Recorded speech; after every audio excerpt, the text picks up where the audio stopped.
Hello, welcome to my Energetic Healing Arts YouTube channel.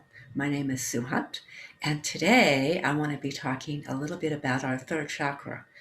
This is our center of intention, our power center, and it is situated, I'm going to stand up and show you, right here, just below the rib cage. That V in the rib cage, that soft spot in the middle there, that is our third chakra, our power center, our center of intention. And sometimes we need to check in and decide if an intention that we're working on is truly in alignment with who we are as spirit. Sometimes we get moving along a path. Maybe we've got a project we're working on or a goal, and we might find as we move along in that journey, hey, maybe this goal or this intention isn't quite right for me anymore. So it's a really great thing to check in and make sure that it's our energy that we're running in our power center, our center of intention. And the reason I want to talk about this is because we live in a world of influence. We have our family members, from way back in our childhood, all through our teen years, who wanted to influence us. We have our husbands, our wives, our family members, people that we work with, and the people from all walks of life who may want to influence us. And hey, let's face it, maybe we want to influence them too. We just live in a world of influence. So sometimes we may want to release some of that influence and make sure that we're in alignment with who we are as spirit. So that's what we're going to talk about today. And a good example of this is my partner. His name is Art. He's a wonderful man, and I love him so much. He is a very expansive, a very confident, a very bold kind of a personality. He had his own business years ago and had to do some pretty bold things in order to keep the business afloat and make sure that he had enough money and income from the business in order to support his family. And so he became very bold, and that's his natural personality. He's got a little bit of a marketing background. So, me, on the other hand, I'm empathic, intuitive. I'm a softer kind of a personality. And actually, I find myself naturally kind of shunning the spotlight. I'm trying to get out more in the spotlight on my YouTube channel so that I can help people know the kind of classes that I'm teaching and the work that I do. But my natural inclination is to hide a little bit. So we're very different in that way. But when we problem solve together, or maybe he's giving some thoughts about what he thinks I might do to solve a problem, or we're kind of brainstorming, some of his ideas are so bold and so out there, if you will, that they feel like when I try them on for size, I feel like I'm wearing someone else's clothes.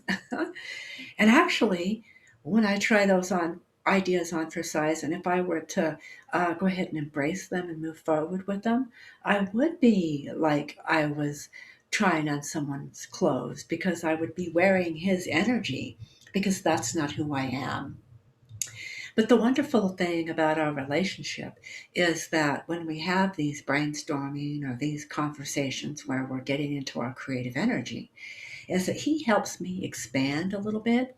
So when he's suggesting something really, really bold, maybe I can step part way out of my shell and I can expand a little bit. And so he is a great incentive to help me grow. But I'm growing at my own pace. And so the message that I want to share is that we can expand and grow along our own journey, along our own, within our own truth. But we don't want to be trying to wear someone's energy in our third chakra or let someone else's intentions stay in there for very long. So, how can we feel solid in our own intentions and our own a power center and release some of the energy that we might have picked up along our journey of life from other people. Well, that's what I'm going to teach you today, and we're going to do a little meditation. So, one of the ways we can do this is we can work with intention and attention to release energy.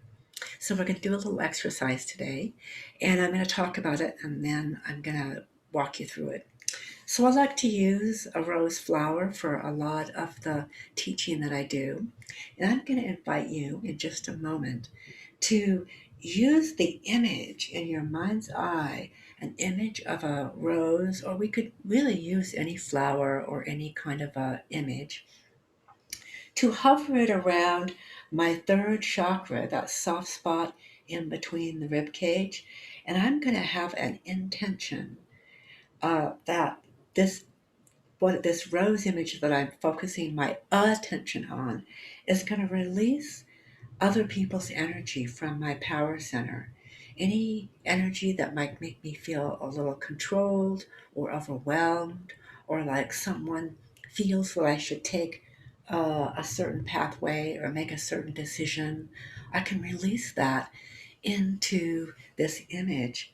And then I'm going to send this image out into the sky, and I'm going to let it be just floating out there. I can imagine that it blows up or destroys, or just moving it out of my space is exactly a great way to release energy from your body that doesn't belong to you, or that doesn't feel like it's in alignment with who you are, someone else's clothes, if you want to say it that way. So, if you're ready, let's settle in. I'm just going to invite you to just settle in and take a nice deep breath. Feel your body against the chair or the couch that you're sitting on. Let yourself relax into that furniture. And when that's complete, let's go ahead and in your mind's eye, let's imagine that you have this image of a rose or a flower of any kind. And you can imagine this device or this container to float out in front of your space and to hover down and hover just outside of your power center there in that space between the rib cage, that soft space. And you can just imagine any influence that's not yours will flow out of your body in that third chakra and out into this rose that you're imagining. Maybe it's your partner's energy. Maybe it's a friend. Maybe it's someone you work with that you'd like to just release their energy from your space.